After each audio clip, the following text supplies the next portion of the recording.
Chapter 20. The Air Battle. 2 hours after leaving my palace at Helium, or about midnight, Kantos Kan, Zodar, and I arrived at Hastor. Carthoris, Tars Tarkas, and Horvastus had gone directly to Thark upon another cruiser. The transports were to get under way immediately and move slowly south. The fleet of battleships would overtake them on the morning of the second day.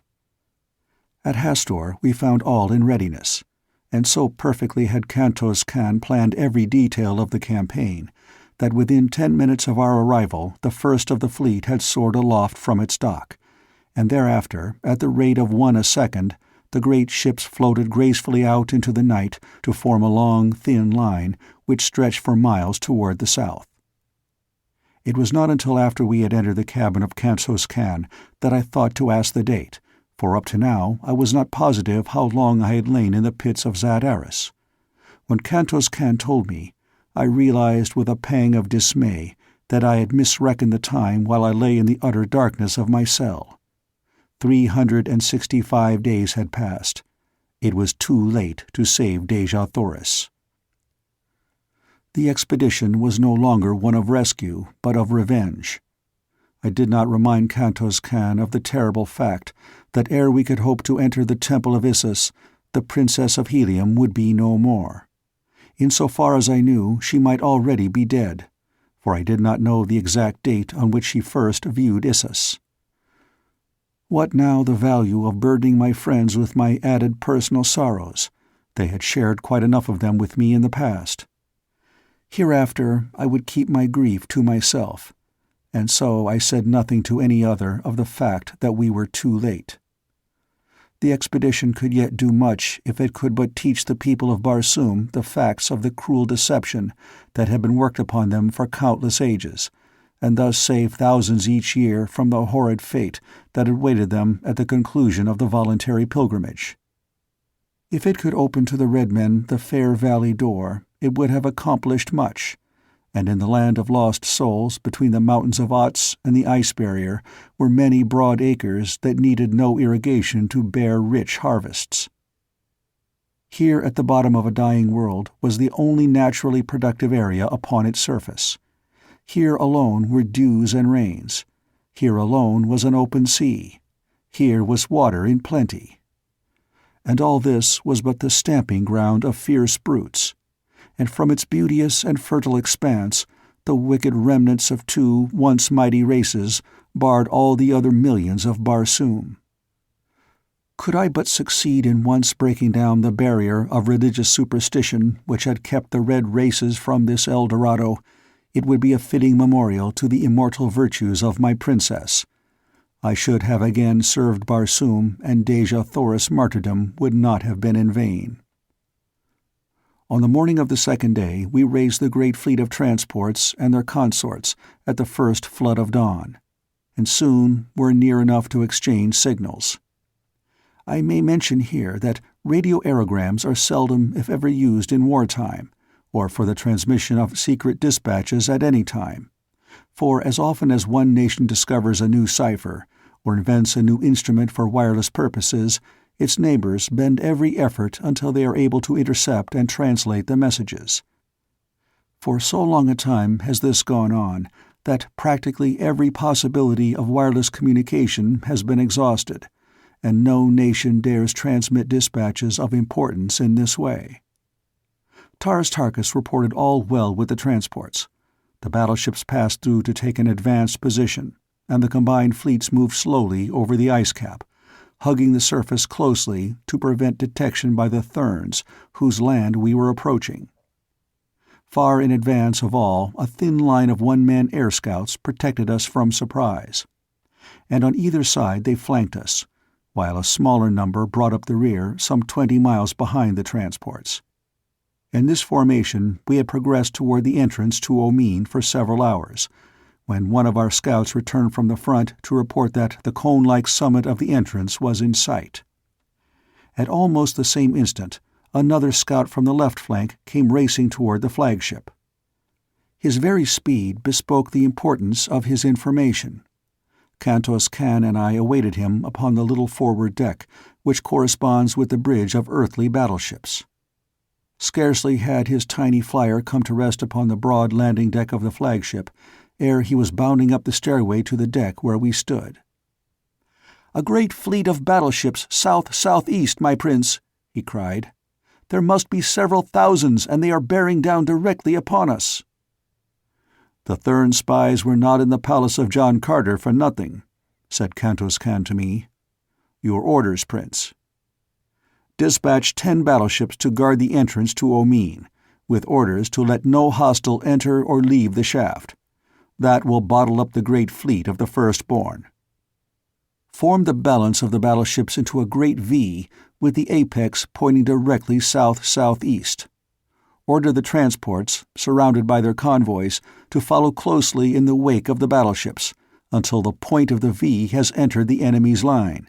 Then the V must open outward at the apex. The battleships of each leg engage the enemy fiercely, and drive them back to form a lane through his line into which the transports with their convoys must race at top speed, that they may gain a position above the temples and gardens of the Therns. Here let them land and teach the holy Therns such a lesson in ferocious warfare as they will not forget for countless ages. It had not been my intention to be distracted from the main issue of the campaign, but we must settle this attack with the Therns once and for all, or there will be no peace for us while our fleet remains near Dor, and our chances of ever returning to the outer world will be greatly minimized." Kantos Kan saluted and turned to deliver my instructions to his waiting aides.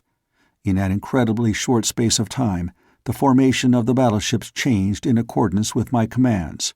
The 10 that were to guard the way to Omeen were speeding toward their destination, and the troop ships and convoys were closing up in preparation for the spurt through the lane.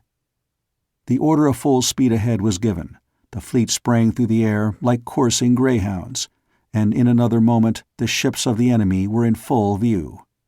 They formed a ragged line as far as the eye could reach in either direction, and about 3 ships deep. So sudden was our onslaught that they had no time to prepare for it. It was as unexpected as lightning from a clear sky. Every phase of my plan worked splendidly. Our huge ships mowed their way entirely through the line of Thern battlecraft. Then the V opened up, and a broad lane appeared through which the transport leapt toward the temples of the Therns, which could now be plainly seen glistening in the sunlight. By the time the Therns had rallied from the attack, 100,000 green warriors were already pouring through their courts and gardens, while 150,000 others leaned from low-swinging transports to direct their almost uncanny marksmanship upon the Thern soldiery that manned the ramparts, or attempted to defend the temples. Now the 2 great fleets closed in a titanic struggle far above the fiendish din of battle in the gorgeous gardens of the Therns. Slowly the 2 lines of Helium's battleships joined their ends, and then commenced the circling within the line of the enemy, which is so marked a characteristic of Barsoomian naval warfare. Around and around in each other's tracks moved the ships under Kantos Kan, until at length they formed nearly a perfect circle. By this time they were moving at high speed, so that they presented a difficult target for the enemy. Broadside after broadside they delivered, as each vessel came in line with the ships of the Therns. The latter attempted to rush in and break up the formation, but it was like stopping a buzzsaw with the bare hand. From my position on the deck, beside Kantos Kan, I saw ship after ship of the enemy take the awful, sickening dive which proclaims its total destruction. Slowly we maneuvered our circle of death until we hung above the gardens where our green warriors were engaged. The order was passed down for them to embark. Then they rose slowly to a position within the center of the circle. In the meantime, the Therns' fire had practically ceased. They had had enough of us and were only too glad to let us go on our way in peace.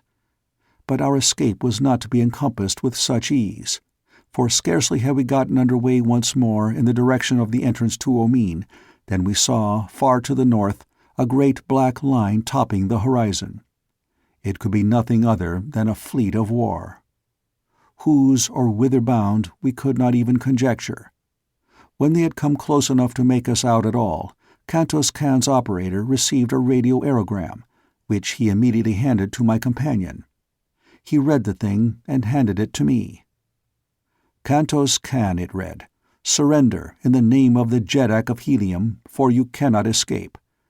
And it was signed, Zat Aris. The Therns must have caught and translated the message almost as soon as did we, for they immediately renewed hostilities when they realized that we were soon to be set upon by other enemies. Before Zat Aris had approached near enough to fire a shot, we were again hotly engaged with the Thern fleet, and as soon as he drew near, he too commenced to pour a terrific fusillade of heavy shot into us. Ship after ship reeled and staggered into uselessness beneath the pitiless fire that we were undergoing. The thing could not last much longer. I ordered the transports to descend again into the gardens of the Therns. "Wreak your vengeance to the utmost," was my message to the Green allies, "for by night there will be none left to avenge your wrongs." Presently I saw the 10 battleships that had been ordered to hold the shaft of Omin. They were returning at full speed, firing their stern batteries almost continuously. There could be but one explanation. They were being pursued by another hostile fleet. Well, the situation could be no worse. The expedition already was doomed. No man that had embarked upon it would return across that dreary ice cap. How I wished that I might face Zat Aris with my longsword for just an instant before I died. It was he who had caused our failure. As I watched the oncoming 10, I saw their pursuers race swiftly into sight. It was another great fleet. For a moment I could not believe my eyes, but finally I was forced to admit that the most fatal calamity had overtaken the expedition, for the fleet I saw was none other than the fleet of the Firstborn, that should have been safely bottled up in Omin. What a series of misfortunes and disasters!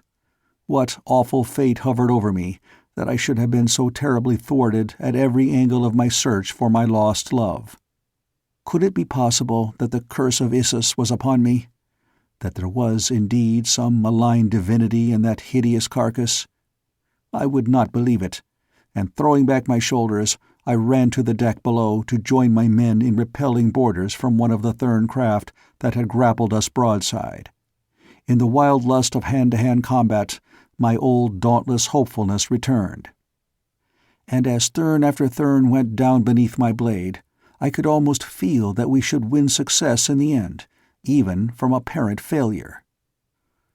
My presence among the men so greatly inspirited them that they fell upon the luckless wights with such terrible ferocity that within a few moments we had turned the tables upon them, and a second later, as we swarmed their own decks, I had the satisfaction of seeing their commander take the long leap from the bows of his vessel in token of surrender and defeat. Then I joined Kantos Kan. He had been watching what had taken place on the deck below, and it seemed to have given him a new thought. Immediately he passed an order to one of his officers, and presently the colors of the Prince of Helium broke from every point of the flagship.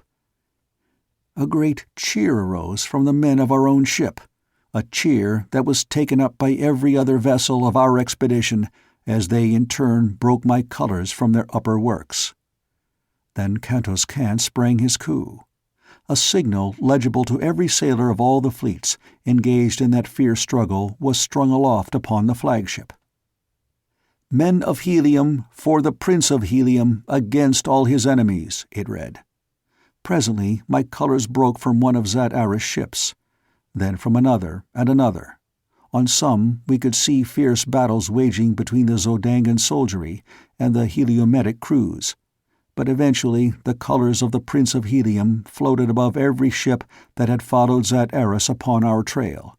Only his flagship flew them not. Zat Aris had brought 5,000 ships. The sky was black with the 3 enormous fleets.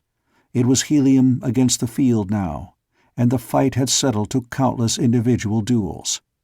There could be little or no maneuvering of fleets in that crowded, fire-split sky.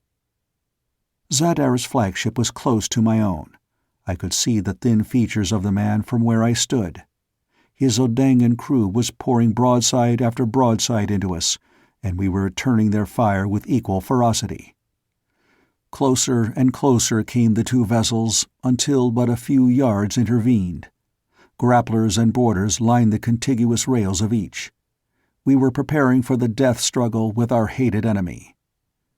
There was but a yard between the two mighty ships as the first grappling irons were hurled. I rushed to the deck to be with my men as they boarded. Just as the vessels came together with a slight shock, I forced my way through the lines and was the first to spring to the deck of Zadar's ship. After me poured a yelling, cheering, cursing throng of Helium's best fighting men. Nothing could withstand them in the fever of battle lust which enthralled them. Down went the Zodangans before that surging tide of war, and as my men cleared the lower decks, I sprang to the forward deck where stood Zadar's. "You are my prisoner, Zadar's," I cried. "Yield, and you shall have quarter." For a moment I could not tell whether he contemplated acceding to my demand or facing me with drawn sword. For an instant he stood hesitating, and then, throwing down his arms, he turned and rushed to the opposite side of the deck. Before I could overtake him, he had sprung to the rail and hurled himself head foremost into the awful depths below. And thus came Zadar's, Jed of Zodanga, to his end. On and on went that strange battle. The Therns and Blacks had not combined against us.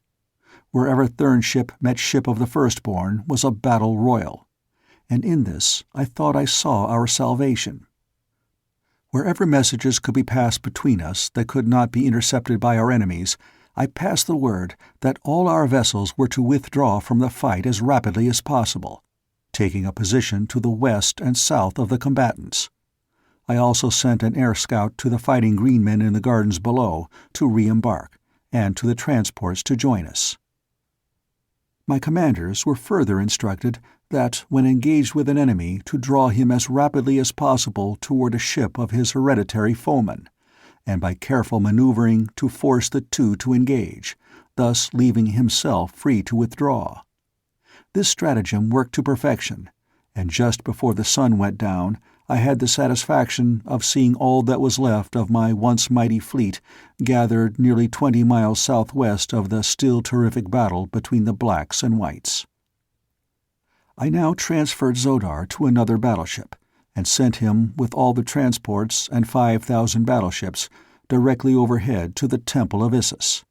Carthoris and I, with Kantos Kan, took the remaining ships and headed for the entrance to Omine. Our plan now was to attempt to make a combined assault upon Issus at dawn of the following day. Tars Tarkas with his green warriors and Horvastus with the red men, guided by Zodar, were to land within the garden of Issus or the surrounding plains, while Carthoris, Kantos Kan, and I were to lead our smaller force from the Sea of Omine through the pits beneath the temple which Carthoris knew so well. I now learned for the first time the cause of my 10 ships' retreat from the mouth of the shaft. It seemed that when they had come upon the shaft, the navy of the Firstborn were already issuing from its mouth. Fully 20 vessels had emerged, and though they gave battle immediately in an effort to stem the tide that rolled from the Black Pit, the odds against them were too great, and they were forced to flee. With great caution we approached the shaft under cover of darkness. At a distance of several miles, I caused the fleet to be halted, and from there Carthoris went ahead alone upon a one-man flyer to reconnoiter. In perhaps half an hour he returned to report that there was no sign of a patrol boat or of the enemy in any form, and so we moved swiftly and noiselessly forward once more toward Omine. At the mouth of the shaft we stopped again for a moment for all the vessels to reach their previously appointed stations. Then, with the flagship, I dropped quickly into the black depths, while one by one the other vessels followed me in quick succession. We had decided to stake all on the chance that we would be able to reach the temple by the subterranean way, and so we left no guard of vessels at the shaft's mouth. Nor would it have profited us any to have done so, for we did not have sufficient force all told to have withstood the vast navy of the Firstborn had they returned to engage us. For the safety of our entrance upon Omeen, we depended largely upon the very boldness of it, believing that it would be some little time before the Firstborn on guard there would realize that it was an enemy and not their own returning fleet that was entering the vault of the buried sea. And such proved to be the case. In fact, 400 of my fleet of 500 rested safely upon the bosom of Omeen before the first shot was fired. The battle was short and hot, but there could have been but one outcome, for the Firstborn in the carelessness of fancied security had left but a handful of ancient and obsolete hulks to guard their mighty harbor. It was at Carthoris' suggestion that we landed our prisoners under guard upon a couple of the larger islands, and then towed the ships of the Firstborn to the shaft, where we managed to wedge a number of them securely in the interior of the great well. Then we turned on the buoyance rays in the balance of them and let them rise by themselves to further block the passage to Omeen, as they came into contact with the vessels already lodged there. We now felt that it would be some time at least before the returning Firstborn could reach the surface of Omeen, and that we would have ample opportunity to make for the subterranean passages which led to Issus. One of the first steps I took was to hasten personally with a good-sized force to the island of the submarine, which I took without resistance on the part of the small guard there. I found the submarine in its pool, and at once placed a strong guard upon it and the island, where I remained to wait the coming of Carthoris and the others. Among the prisoners was Yersted, commander of the submarine. He recognized me from the 3 trips that I had taken with him during my captivity among the Firstborn. "How does it seem," I asked him, "to have the tables turned, to be a prisoner of your erstwhile captive?" He smiled, a very grim smile pregnant with hidden meaning. "It will not be for long, John Carter," he replied. "We have been expecting you, and we are prepared." "So it would appear," I answered, "for you were all ready to become my prisoners with scarce a blow struck on either side." "The fleet must have missed you," he said, "but it will return to Omeen, and then that will be a very different matter for John Carter." "I do not know that the fleet has missed me as yet," I said, but of course he did not grasp my meaning and only looked puzzled. "Many prisoners travel to Issus in your grim craft, Yersted?" I asked. "Very many," he assented. "Might you remember one whom men called Dejah Thoris?" "Well, indeed, for her great beauty, and then, too, for the fact that she was wife to the first mortal that ever escaped from Issus through all the countless ages of her godhood. And the way that Issus remembers her best as the wife of one and the mother of another who raised their hands against the goddess of life eternal." I shuddered for fear of the cowardly revenge that I knew Issus might have taken upon the innocent Dejah Thoris for the sacrilege of her son and her husband. "And where is Dejah Thoris now?" I asked, knowing that he would say the words I most dreaded, but yet I loved her so that I could not refrain from hearing even the worst about her fate, so that it fell from the lips of one who had seen her but recently. It was to me as though it brought her closer to me. "Yesterday the monthly rites of Issus were held," replied Yersted, "and I saw her then sitting in her accustomed place at the foot of Issus." "What?" I cried. "She is not dead, then?" "Why, no," replied the Black. "It has been no year since she gazed upon the divine glory of that radiant face of—" "No year?" I interrupted. "Why, no," insisted Yersted. "It cannot have been upward of 370 or 80 days." A great light burst upon me. How stupid I had been! I could scarcely retain an outward exhibition of my great joy. Why had I forgotten the great difference in the length of Martian and earthly years? The 10 Earth years I had spent upon Barsoom had encompassed but 5 years and 96 days of Martian time, whose days are 41 minutes longer than ours, and whose years number 687 days. I am in time! I am in time! The words surged through my brain again and again, until at last I must have voiced them audibly, for Yersted shook his head. "In time to save your princess?" he asked, and then, without waiting for my reply, "No, John Carter. Issus will not give up her own.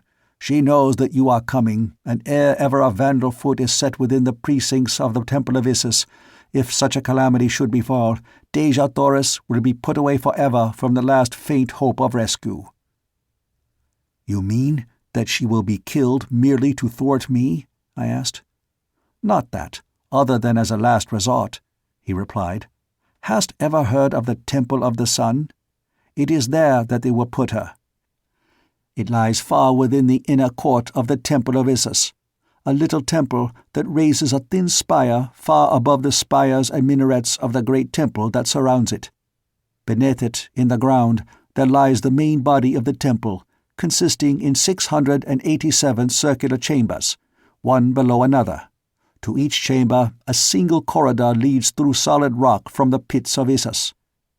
As the entire Temple of the Sun revolves once with each revolution of Barsoom about the sun, but once each year does the entrance to each separate chamber come opposite the mouth of the corridor which forms its only link to the world without.